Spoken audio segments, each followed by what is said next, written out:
कर्नाटक विधानसभा के चुनाव नतीजों से एक बात तो साफ हो गई है कि सिर्फ डेवलपमेंट की वजह से वोट नहीं मिलता है, क्योंकि अगर सच में ऐसा होता तो कर्नाटक की तस्वीर कुछ और होती। कांग्रेस ने इस चुनाव में सिर्फ तुष्टीकरण और आरक्षण का कार्ड खेलकर विशेष समुदाय का वोट ही हासिल नहीं किया है। हिंदू धर्म के लोगों को लिंगायत और वोक्का लिग्गा जैसे अलग अलग जातियों में बांटकर उनका भी वोट हासिल करने में कामयाब रही है।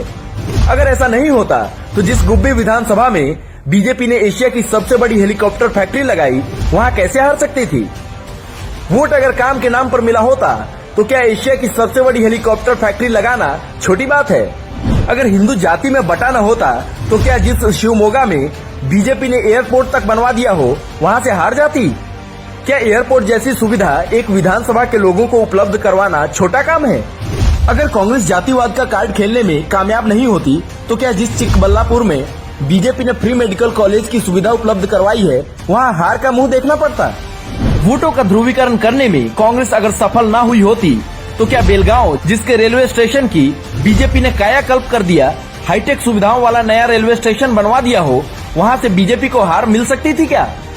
तत्कालीन सीएम बसवराज बोम्मई ने जिस रणनीति के तहत अपर भद्रा इरिगेशन प्रोजेक्ट को राष्ट्रीय प्रोजेक्ट गति शक्ति में शामिल करवाकर 80% भार स्टेट बजट का केंद्र पर डाल दिया, क्या कांग्रेसी सीएम ऐसी रणनीति बना सकते हैं क्या। आपको लगता है जिस तेजी से इस प्रोजेक्ट पर काम चल रहा था, हो पाएगा क्या। सबसे बड़ा सवाल, अपने ही मंच पर जाते जाते अपनी ही पार्टी की महिला एंकर को घूरने वाले सीएम के हाथों में कर्नाटक सुरक्षित रह सकता है क्या। सवाल सिर्फ सरकार बनने ना बनने का नहीं है, सवाल तो ये है कि सालों से लटके पड़े जिन प्रोजेक्ट को सालों की मेहनत से बीजेपी ने शुरू किया था, वो अधर में नहीं लटके रह जाएंगे। क्या अब वो प्रोजेक्ट पूरे हो पाएंगे।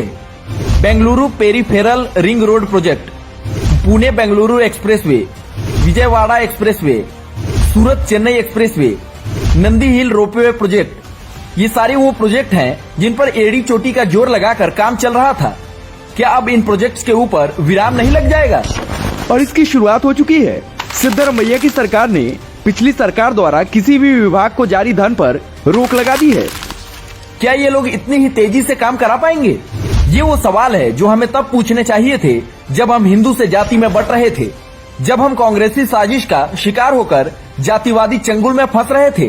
वो जिस विशेष समुदाय की राजनीति करते हैं, जिनके लिए तुष्टीकरण का गंदा खेल खेलते हैं, जिनको सरकारी संसाधनों पर पहला हकदार बताते हैं, वो तो आज भी बिना बटे उनके साथ हैं। लेकिन हम तो जातिवाद में बट गए।